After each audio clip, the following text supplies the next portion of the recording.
and welcome to a lovely morning in Carlisle.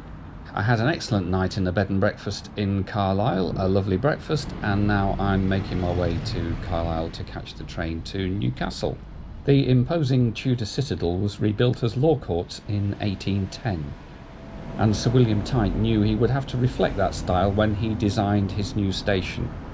So in his own words, he became the first man to attempt to make a Gothic railway station. From the outside, the station looks almost like an old Oxford college. As we walk in, the portico features the crests of the Lancaster and Carlisle and the Caledonian railways for whom the station was originally built. Heading into the concourse, we find an interior that's not so grand as the exterior. To our right is a W.H. Smith, and apart from that, there's just a couple of ticket machines and a staff ticket office.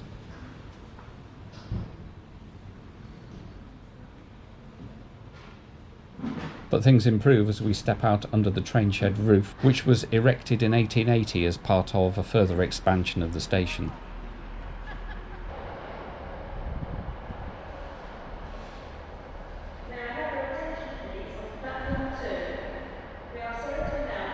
The north-facing bay, platform 7, is for regional diesel services to Glasgow via Dumfries and Kilmarnock. And the south-facing bays offer services to Leeds via Settle and the Hadrian's Wall line to Newcastle.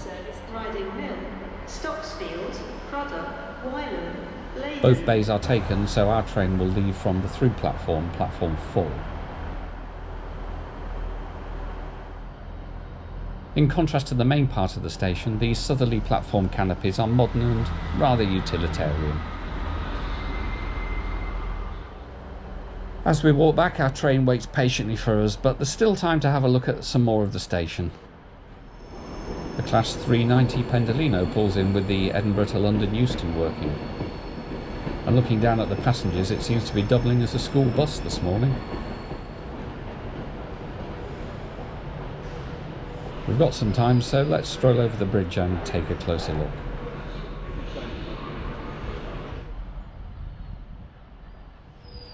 This Pendolino will cover the 300 miles to London in about 3.5 hours this morning.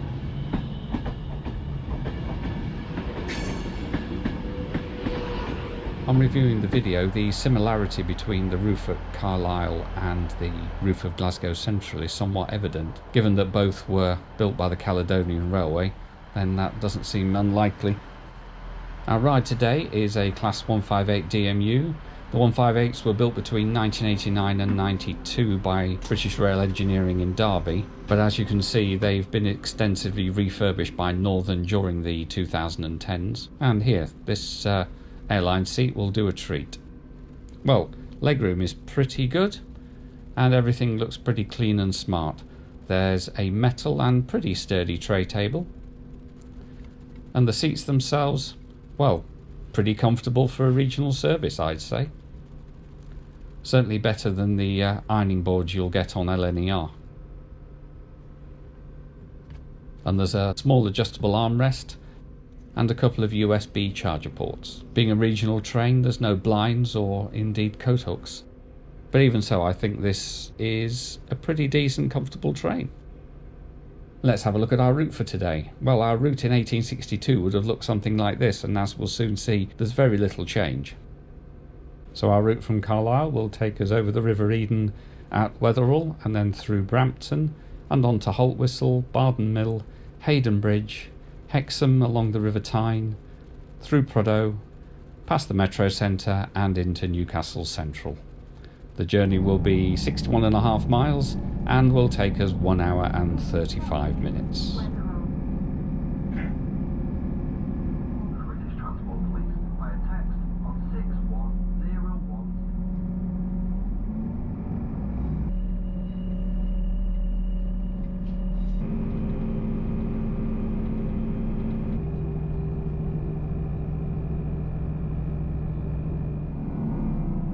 And our first stop is Wetherall, which was actually closed in January 1967 and reopened in 1981. It appears you can actually walk and cycle across this railway bridge, so I'm sure it would be a great place to enjoy some lovely views of the River Eden.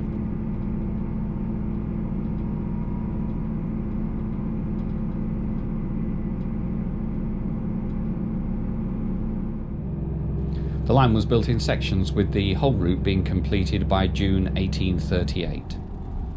Although it was not until January 1851 that the terminus became Newcastle Central, and passengers had to wait until 1863 before trains terminated at Carlisle Citadel.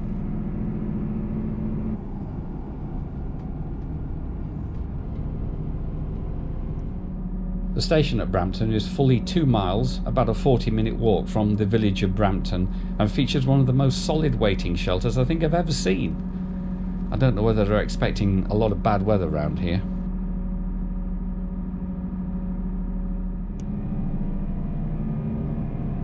Like at many stations on the line, the overbridge still sports the lovely cream and reddish brown colours of the North Eastern Railway.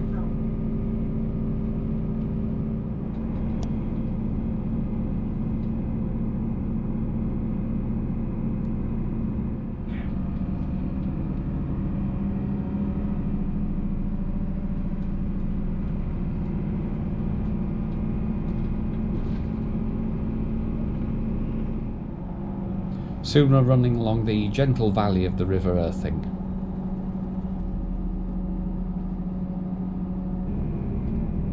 Hadrian's wall cuts right across this valley, and soon we'll see the remnants of the wall come into view.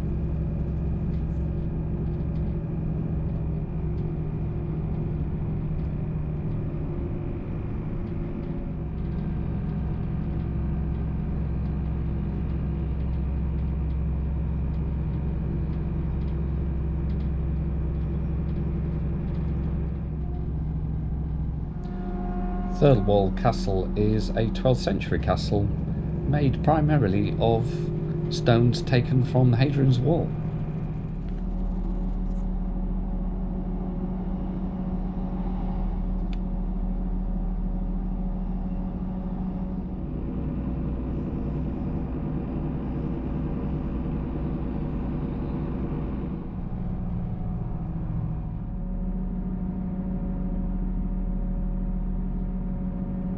Haltwhistle was the junction for the southerly Alston branch, which was closed in May 1976.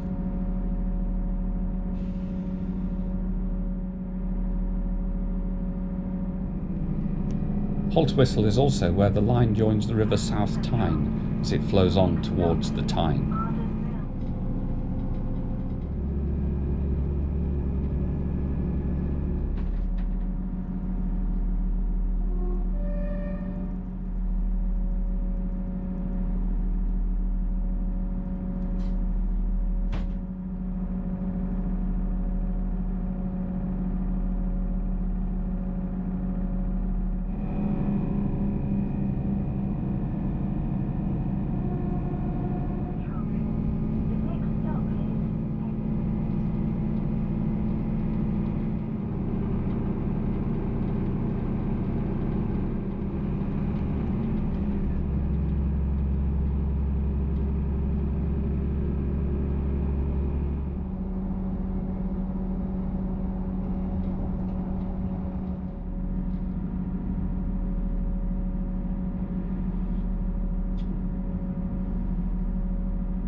The stone portion of the waiting area at Haydon Bridge is almost identical to the one at Bardon Mill where we've just passed, although the choice of roofing and enclosure is entirely different.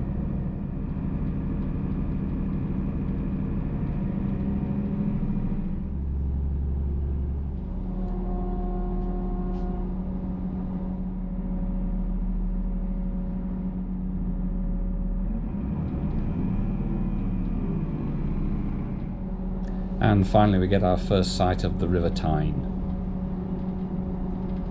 Hexham has a much more substantial station, reflecting its status as the large town on the line. Hexham is also the origin point for stopping trains to Newcastle. The line between Hexham and Blaydon was the first section to be inaugurated in March 1835. The reason being it enabled lead produced at Hexham to be transshipped onto the Tyne at Blaydon, saving an awful lot of cost in carting the heavy goods. Corbridge station features the Valley Indian restaurant, and you can actually get a train service from Newcastle Central called the Passage to India, where you're met on the train at Newcastle by staff from the restaurant. Sounds like a great evening out.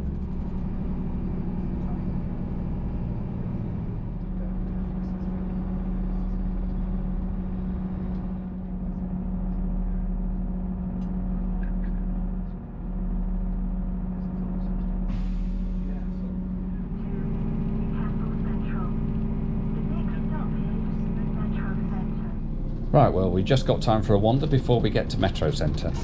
There's plenty of space at the end of the leading coach for cycles.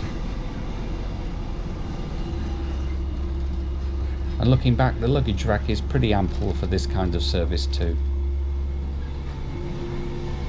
So let's have a look in here, shall we?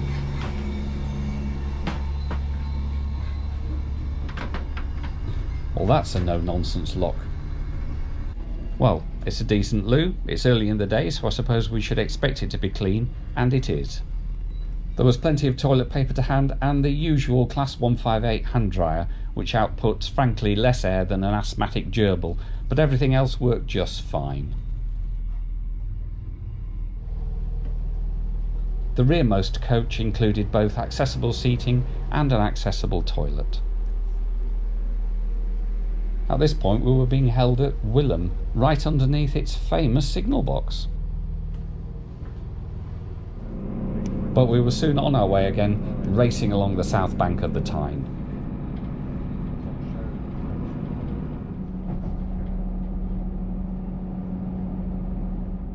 The Metro Centre has more than 300 shops occupying over 2 million square feet, which makes it the second largest shopping centre in the UK. Fun fact I didn't know until I was researching this was that the Metro Centre's construction was financed by the Church Commissioners of England, and the church still owns 10% of the property. So maybe shopping is the new religion. Honestly, I think this run is a hidden gem. We run along so many beautiful river valleys, we even get a glimpse of Hadrian's Wall on the way. There are interesting places to see throughout the journey, and at £11 it's certainly a bargain in my book.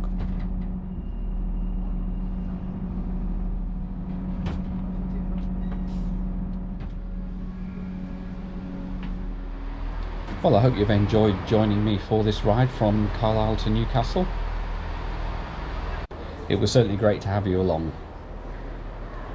I publish trip reports every week, so if you've enjoyed today's journey, then please subscribe to the channel, where you'll find more travels from around the UK and throughout Europe. And with that, I'll say goodbye from Newcastle Central, and thanks for watching.